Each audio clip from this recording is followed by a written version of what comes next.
All right, this is lesson 15.2, and we're going to use tables to identify relationships between patterns. All right, let's see. A chef was cooking batches of chicken. The chart below shows the number of pieces he cooked and how many minutes he cooked them for. What is the relationship between the pieces of chicken, X, and the cook time, Y? How long would it take to cook 7 pieces of chicken? Graph the coordinates. So here we have 2 questions. First is, what is the relationship between the pieces of chicken to cook time? So let's find a rule. If I have 1 piece, it's 8 minutes, or the cook time is 8 minutes. 2 pieces of chicken is 16 minutes. 3 pieces of chicken is 24 minutes, and 4 pieces of chicken is 32 minutes. So what would be the rule? Well, let's see, I know it's getting bigger, so I'm either going to add or multiply. If I add 1 plus 7, that gives me 8, but the rule has to be the same. So if I add 7 to 2, is that going to give me 16? You're right, it's not. So it is not addition, it is multiplication. 1 times what gives you 8? Well, we know this because anything times itself is the same, 8. Let's see if it works for all of them. 2 times 8 gives me 16. 3 times 8 gives me 24. 4 times 8 gives me 32. Perfect. So the rule and the relationship from pieces of chicken to cook time is times 8. But now they asked the question. They said, how long would it take to cook 7 pieces of chicken? So if I put 7 here, and all I have to do is just follow the same rule, times 8. What is 7 times 8? You got it, 56. So it would take 56 minutes to cook 7 pieces of chicken. Now they said to graph it in the coordinates. So we're going to make a little quick graph here. This is going to be my x-axis. We have our y over here. They said that the chicken was the x and the cook time was the y. All right, so I start x numbered up to 7. 1, 2, 3, 4, 5, 6, 7. And then here I can skip count. I'm going to start with my origin, 0, 0. 0, 0 is always there, my origin. And I'm going to skip count. I'm going to do 8, 16, 24, just because we'll just skip count by 8. Makes it easier. 32, 56. And then let's go ahead and plot them. So if x is 1 and 8 for the y, so I'm going to go x1 up 8. The next one is, an xx is the piece of chicken, 2, and the y is 16, so I'm going to go 2 on the x-axis up here to 16, then 3 on the x-axis up to 24 on the y-axis, then 4 on the x-axis up to 32. It's a little challenging when there's no lines, but it's okay. And then 7 all the way here to 56. And there we go. We just did a grid. All right, let's go on to the next one. Next example. All right. Mr. Brooks. Shout out to Mr. Brooks.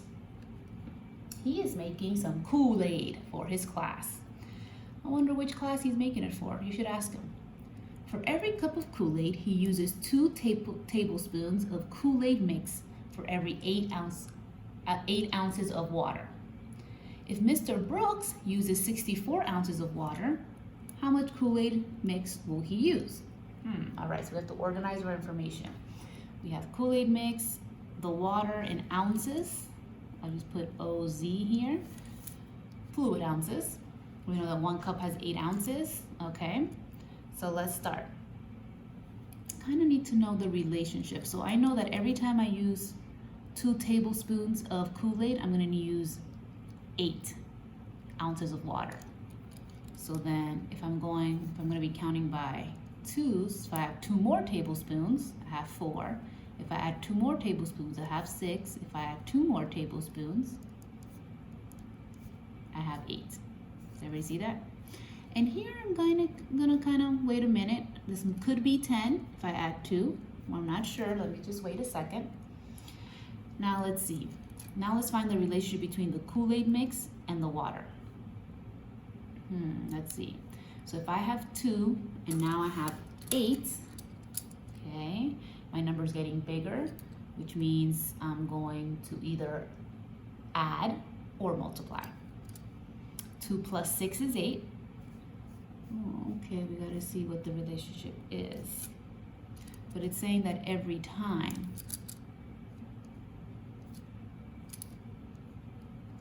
So if we add 6 every time, I don't think this is gonna fit. So let's multiply by 4, because 2 times 4 is 8. What's 4 times 2? Sorry, 4 times 4. Yep, it's 16. What's 6 times 4? Yep, 24. Look at you guys knowing your basic facts. What's 8 times 4? You got it. And then whatever A is, and we multiply it by 4, is going to give us 64. So let's go back over here. If I have 10 here, because I remember we're doing by 2s, 2, 4, 6, 8, 10. 10 times 4, is that going to give us 64? No, it's not. So therefore, this cannot be 10. So what times 4 gives us 64? Well, let's go backwards. We know that when we go from Kool-Aid to water is times 4. If I go from water to Kool-Aid mix, is divide by 4. Remember, we go opposite. So what's 64 divided by 4? Some side work, you know, my favorite. So we start with 10. 4 times 10 is 40. 4 times what is 24? 6. 6 times 4 is 24. No remainders. Add my partials, and I get 16. 16 times 4 is 64. So my missing number is A. Or 16 is my missing number. So that's why I wanted to be careful, because if you put 10, it wouldn't have fit. So make sure that you're making sure that all your rules fit. My rule plus 2 does not fit. That means they made a jump here like we did in previous notes. But my relationship from Kool-Aid to water, it all fit. So it's perfect. So let's see what it says in this box right here. What is the rule that describes the relationship between the amount of Kool-Aid mix to water? And we said it was times 4, because that works for all of them. Then they want us to grid it. Before we do that, let's go ahead and write. So if Kool-Aid is X and water is Y, the first one is 2, 8, right there. X, Y, and so on. So this one would be X4, 16. And this one would be 6, 24. And this one, another X, another Y, would be 8, 32. And then 16, 64. So let's go ahead and grid on the plotted line. Oh, I think these moved a little bit. So with the 0 goes here, the 8 goes here. Let's cross that out. Okay. So the first one is 2 on the x-axis. X is here, y is up here. So I'm going to 2 and then up to 8, which is right here. There's 8. The next one is 4, 16. 4x, y 16. Here's my x-axis. I'm gonna go up to 16. I know it's a little blurry, but there it is right there. Obviously, if you didn't print this, you cannot do this, so just watch. 624, x6, going up to 24. Perfect. 8 is the next one, 8x. Here's 8 on my x-axis, up to 32. Perfect. Then the next one takes a jump, 16 on my x-axis right here, all the way up to 64. And there it is, nice and gridded. All right. The next one. Oh, let's see what this says. I see a couple names I recognize. I miss you guys. Can you tell? Jadalyn and Robbie. Oh, how are you guys doing? Are creating patterns. Oh, my nerds are creating patterns. I love it. Jadalyn uses the rule multiply by 2 and starts at 3.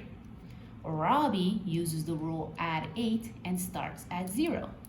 What is the first term where Jadalyn's number and Robbie's number will be the same? Okay, before we get to all that, let's make sure we organize ourselves. And Miss Frankel was so nice that I did the chart for you. But of course, you don't have this in front of you, so you're gonna have to draw this out. The terms on the side is how many times it's been done, okay? So first I'm gonna label this one Jadalyn and this one Robbie. It's telling me that Jadalyn starts at 3, so that's gonna be my first term because it's telling me that Jadalyn starts at 3. But her rule is, and I'm gonna write it next to her name so I don't forget, to multiply by 2. That's her rule. For Robbie, his starts at 0, so that's gonna be the first term for Robbie to start at 0, and his is to add 8. Okay, so let's begin for all our terms. So if we start at 3 and the rule is to multiply by 2, what's 3 times 2? 6. That's the next term. Because this is only Jadalyn. We're not talking about Jadalyn to Robbie, just Jadalyn's pattern and her rule. And then times 2 again. So you see how that, so 6 times 2 is going to give us 12. That's the next pattern. I'm sorry, the next term. That's the next term. Times 2 again was 12 times 2, 24. And then times 2 again, if you need to, go ahead and do some side work. 24 times 2, 4 times 2 is 8, 4 times 4 is 48. Okay. Notice how I did 5 terms here. Sometimes it could be 6 terms, it could be 7 terms. It is up to you. I like to always do 5 terms first, and if they don't work out, I'll add another term slowly, and then it can be up to 10 terms. So just make sure, just know that you're aware of that. All right, so now with Robbie. He says to start at 0, and we're gonna add 8. What's 0 plus 8? You got it, 8. What's 8 plus 8? 16 is the third term. All right, what's 16 plus 8? 24, you got it. Add 8 again, because that's the rule, which gives you 32. Okay. The question says, what is the first term where Jadalyn's number and Robbie's number will be the same? So if you go back and look, let's see, we have 3, 6, 12, 24, 48 for Jadalyn. For Robbie, we have 0, 8, 16, 24, 32. Which one is the same? 24 is the same, but they're asking for the term, the first term where the number is the same. And the first term I see that is the same is term 4. Now, if they ask you for the number, then the number would be 24.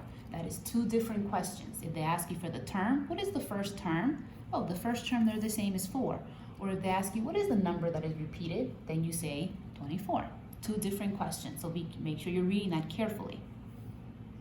All right, ready to move on? All right, another example. Genesis. Oh, Genesis and my girl Taliana. How are you guys doing? Miss you. Working on a lot of TikToks, I bet? Okay. Genesis and Ty are creating patterns. Genesis uses the rule add 9 and starts at 36. Ty uses the rule multiply by 3 and starts at 6. What is the first term where Genesis' number and Ty's number will be the same? What is the term that appears the same? I'm sorry, what is the number? So here we have 2 different questions, A and B. Before I can answer them, I need to make myself a table, nice and neatly. You're gonna write this on a separate sheet of paper. Okay, so this first one, I'm gonna call it G for Genesis and T for Ty. Let's see, Genesis, and make sure you're reading it carefully so your eyes don't cross and mixed up. So Genesis starts at 36. That's going to be her first term, term 1. And she's going to start at 36. And her rule is to add 9. It says it right there. For Ty, uses the rule multiply by 3 and starts at 6. So for term 1, for Ty, I'm going to start at 6, and her rule is to multiply by 3. Okay? I like to do the first 5 terms first. And if I need to do more, then I'll just add it at the bottom. But I always like to do the first 5 first, just to make sure that I'm doing it correctly. All right, so let's go ahead and start with Genesis first. Let's add 9 to get the second term. What is 36 plus 9? If you're not sure, you know how much Ms. Rangel loves some side work. Add it. 9 plus 6. Okay, so it's 45. Add 9 again because that's Genesis rule. It says it right there. It's 45 plus 9. 54. Make sure you do side work if you're not sure. What is 54 plus 9? You got it, 63. Add 9, 72. All right, I'm gonna stop right there just because I did my first 5 terms. Sometimes it'll be more, like I said, sometimes it'll be, and 5 is enough. Now let's look at Ty's. She starts at 6, and she's gonna multiply by 3. So what is 6 times 3? 18. Here's where it gets good because you're gonna have to do side work. I don't think you guys know your 18 facts. 18 times 3 was 3 times 8. 3 times 1 is 3 plus 2 is 5. So that's 54 times 3 again. 4 times 3 is 12. Regroup. 3 times 5 is 15 plus 1.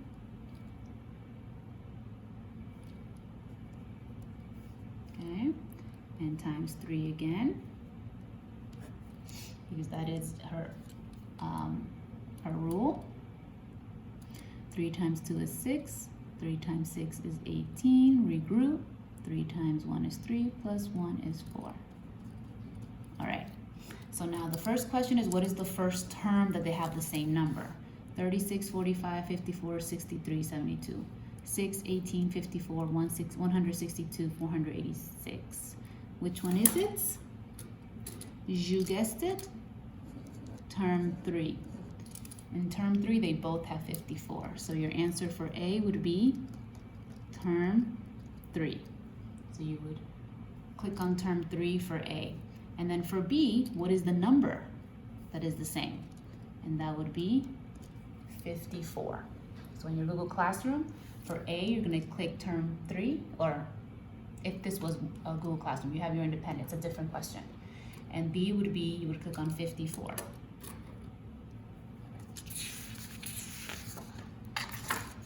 All right, so like I said, in your independent, here you have A, B, C. So in your independent, your Google Classroom, I want an answer for A. What is the rule that describes the relationship between the amount of yards to feet? Yards to feet, what is the rule? You're going from yards to feet. Very similar that we've done this before. We have done this before. What is the missing number in here? That would be B. And for C, how many feet are there in 8 yards? So they have 1 yard, 2 yards, 3 yards, 4 yards, 5 yards. And if you add an 8 here, what would that be? And then, oh, Yoselin and Aldo, shout out. And then we have Myler and Belinda, what's up? And then your homework is the same thing. Okay? I have some all-stars here, some Lindsay and Steven, some Jorian and Corbin, what's up? Welcome to my YouTube channel. And Warren and Donovan, ooh, I wonder who else I'm gonna see later on this week. Stay tuned, see who makes an appearance in my Avid notes. Let me know if you have any questions.